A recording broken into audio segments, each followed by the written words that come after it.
Digital arrest దడ money laundering పాల్పడారంటూ WhatsApp call చూపు తిప్పుకోలేని పరిస్థితి కల్పించి కోట్లు స్వాహా వృద్ధులే లక్ష్యంగా సైబర్ నేరస్తుల కొత్త తరహా దందా అంటూ చూస్తా ఉన్నాం. బాబా హైదరాబాద్ అడిమిట్ చెందిన వృద్ధురాలికి గత నెల 26న ముంబై పోలీసుల పేరుతో ఓ వ్యక్తి ఫోన్ చేశాడు. సినీ నటి శిల్పా శెట్టి దంపతులకు సంబంధించిన మనీ లాండరింగ్ సొమ్ము మీ బ్యాంక్ ఖాతాలో జమ అయిందని, ఎఫ్ఐఆర్ కూడా నమోదైందని బెదిరించాడు. నిన్ను డిజిటల్ అరెస్ట్ చేశామని బెదిరించి బాధితురాలి బ్యాంక్ ఖాతా, ఎఫ్డీలు, పీవీఎఫ్ ఖాతాలోని 5.9 కోట్ల సొమ్మును బదిలీ చేయించుకున్నాడట. బాబా అంటే వాళ్ళ అకౌంట్లలో 5.9 కోట్లు అని చెప్పేసి ఎట్లా తెలిసింది వీళ్ళకి? అంటే ఇది హ్యాకింగ్ చేయడమా లేకపోతే బ్యాంకులో ఉన్నట్టు కొంతమంది అధికారులు ఏమన్నా వీళ్ళకు అది చేశారా అనే విషయాలు కూడా తేలవాల్సిన అవసరం ఉంది. నాచారంలో ట్రాన్స్కో విశ్రాంత సి 75 ఇయర్స్ అటానికి జూన్ 13న ముంబై టెలికాం శాఖ పేరిట ఫోన్ వచ్చింది. మీ పేరిట తీసుకున్న సిమ్ను వినియోగించి ఓ వ్యక్తి మనీ లాండరింగ్ పాల్పడారంటూ బెదిరించి 4.82 కోట్లు బదిలీ చేయించుకున్నాడు. బాబా చూడండి. హైదరాబాద్ శివారు రామచంద్రపురం బేల్ టౌన్షిప్ సమీపంలో నివసించే వృద్ధుడికి 80 మే నెల 19న వాట్సాప్ వీడియో కాల్ వచ్చింది. అతడి ఆధార్ నెంబర్తో సిమ్ కార్డు తీసుకున్న నరేష్ గోయల్ అనే వ్యక్తి ఆయనతో మాట్లాడాడు. మనీ లాండరింగ్ పాల్పడ్డారని బెదిరించి మే నెల 20 నుంచి జూన్ 20 వరకు పలు విడతలుగా 4.9 కోట్లు కాజేశారు. ఈ 3 ఉదంతాలు గమనించిన ఎవరికైనా ఎవడో ముక్కు మొహం తెలియని వాడు ఫోన్ చేసి ఏదేదో చెప్పి భయపెడితే ఉన్నంత ఊడ్చి ఇచ్చేస్తారా అనే సందర్భం రావడం సహజం. అలా జరిగి ఉండదులే అని కొట్టిపారేస్తారు కూడా. వాస్తవం ఏమిటంటే ఈ 3 ఉదంతాల్లో సైబర్ నేరగాళ్లు ఓ శక్తివంతమైన అస్త్రాన్ని ప్రయోగించారు. వారు చెప్పింది చేయడం మినహా మరో ప్రత్యామ్నాయం లేని పరిస్థితి కల్పించారు.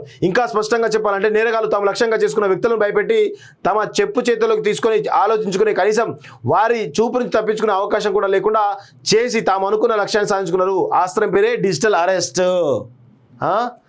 ఎలా చేస్తారంటే చూడండి, ఇది చాలా ఇంపార్టెంట్ అంశం. అంటే మన ఇళ్లలో ఉండే పెద్దవాళ్ళ అకౌంట్లో భారీ మనీ, అంటే వాళ్ళు దాచుకున్న డబ్బు అయితే ఉంటుందో కోట్లలో ఉంటుంది వాస్తవం పాపం. ఎందుకంటే దాదాపు 40-50 సంవత్సరాల నుంచి వాళ్ళు ఉద్యోగాలు చేస్తూ, పలు వ్యాపారాలు చేస్తూ, పలు అన్నీ చేసుకుంటూ రూపాయి కూడబెట్టుకొని కోట్ల రూపాయలు వాళ్ళ అకౌంట్లో జమ చేసుకుంటారు.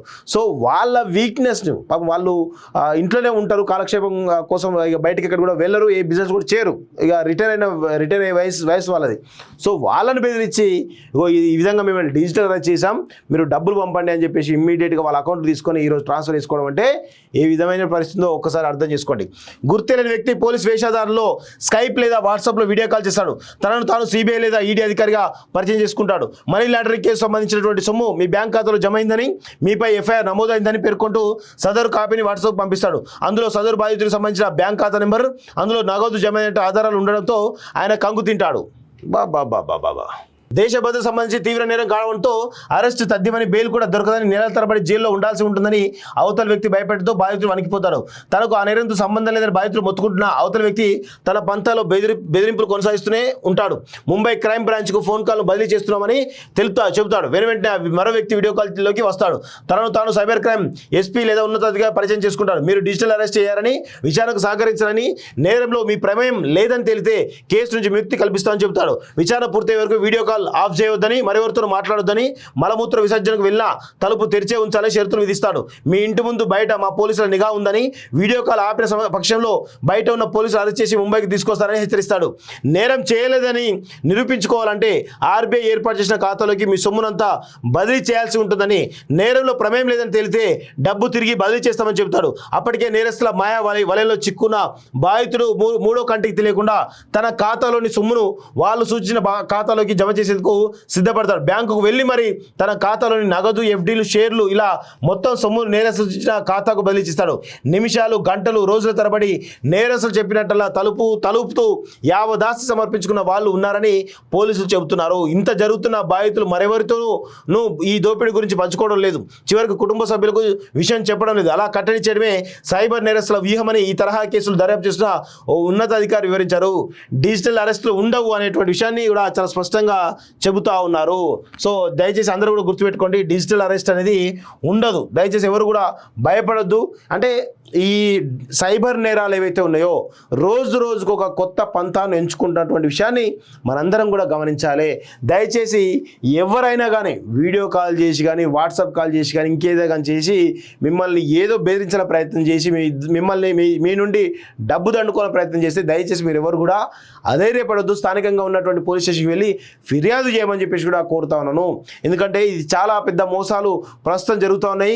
మనుషుల వీక్నెస్ని క్యాచ్ చేసుకొని, మనుషుల యొక్క పాపం వాళ్ళ చాతగానితనాన్ని క్యాచ్ చేసుకొని కొంతమందిని క్యాచ్ చేసుకొని వాళ్ళు ఈ విధంగా నేరాలకు పాల్పడుతూ కోట్లాది రూపాయల డబ్బును సొమ్ము చేసుకుంటున్నటువంటి విషయాన్ని గుర్తించాలి. దీనికి సంబంధించి పోలీస్ డిపార్ట్మెంట్ కూడా ఏ అకౌంట్ ట్రాన్స్ఫర్ అయింది, అకౌంట్ ఎక్కడిది, అవన్నీ కూడా దయచేసి ఎంక్వైరీ చేయాలని చెప్పేసి కూడా నేను కోరుతా ఉన్నాను.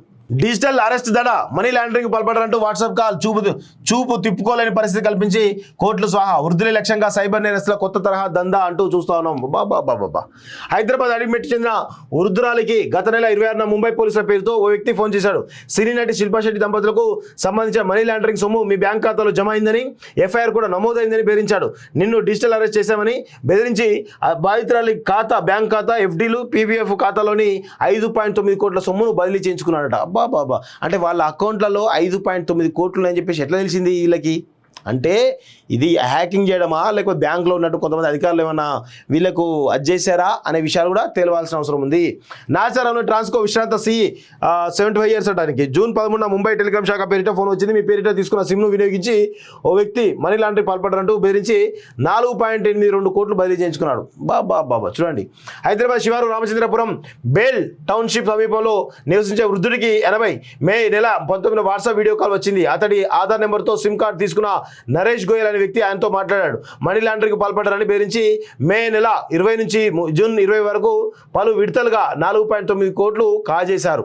ఈ 3 ఉదంతాలు గమనించిన ఎవరికైనా ఎవడో ముక్కు మొహం తెలియని వాడు ఫోన్ చేసి ఏదేదో చెప్పి భయపెడితే ఉన్నంత ఊడ్చి ఇచ్చేస్తారా అనే సందర్భం రావడం సహజం.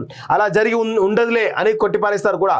వాస్తవం ఏమిటంటే ఈ 3 ఉదంతాల్లో సైబర్ నేరగాళ్లు ఓ శక్తివంతమైన అస్త్రాన్ని ప్రయోగించారు. వారు చెప్పింది చేయడం మినహా మరో ప్రత్యామ్నాయం లేని పరిస్థితి కల్పించారు. ఇంకా స్పష్టంగా చెప్పాలంటే నేరగాళ్లు తాము లక్ష్యంగా చేసుకున్న వ్యక్తులను భయపెట్టి తమ చెప్పు చేతుల్లోకి తీసుకొని ఆలోచించుకుని కనీసం వారి చూపు నుంచి తప్పించుకునే అవకాశం కూడా లేకుండా చేసి తాము అనుకున్న లక్ష్యాన్ని సాధించుకున్నారు. ఆస్త్రం పేరే డిజిటల్ అరెస్ట్. ఎలా చేస్తారంటే చూడండి, ఇది చాలా ఇంపార్టెంట్ అంశం. అంటే మన ఇళ్లలో ఉండే పెద్దవాళ్ళ అకౌంట్లో భారీ మనీ, అంటే వాళ్ళు దాచుకున్న డబ్బు అయితే ఉంటుందో కోట్లలో ఉంటాయి వాస్తవం పాపం. ఎందుకంటే దాదాపు 40-50 సంవత్సరాల నుంచి వాళ్ళు ఉద్యోగాలు చేస్తూ పలు వ్యాపారాలు చేస్తూ పలు అన్నీ చేసుకుంటూ రూపాయి కూడబెట్టుకొని కోట్ల రూపాయలు వాళ్ళ అకౌంట్లో జమ చేసుకుంటారు. సో వాళ్ళ వీక్నెస్ని పాపం వాళ్ళు ఇంట్లోనే ఉంటారు, కాలక్షేపం కోసం ఇక బయటకి ఎక్కడ కూడా వెళ్ళరు, ఏ బిజినెస్ కూడా చేయరు, ఇక రిటైర్ అయ్యే వయసు వాళ్ళది. సో వాళ్ళని బెదిరించి ఈ విధంగా మేము డిజిటల్ అరెస్ట్ చేసాం, మీరు డబ్బులు పంపండి అని చెప్పేసి ఇమ్మీడియట్గా వాళ్ళ అకౌంట్ తీసుకొని ఈరోజు ట్రాన్స్ఫర్ చేసుకోవడం అంటే ఏ విధమైన పరిస్థితుందో ఒక్కసారి అర్థం చేసుకోండి. గుర్తులేని వ్యక్తి పోలీస్ వేషధారంలో స్కైప్ లేదా వాట్సాప్లో వీడియో కాల్ చేస్తాడు.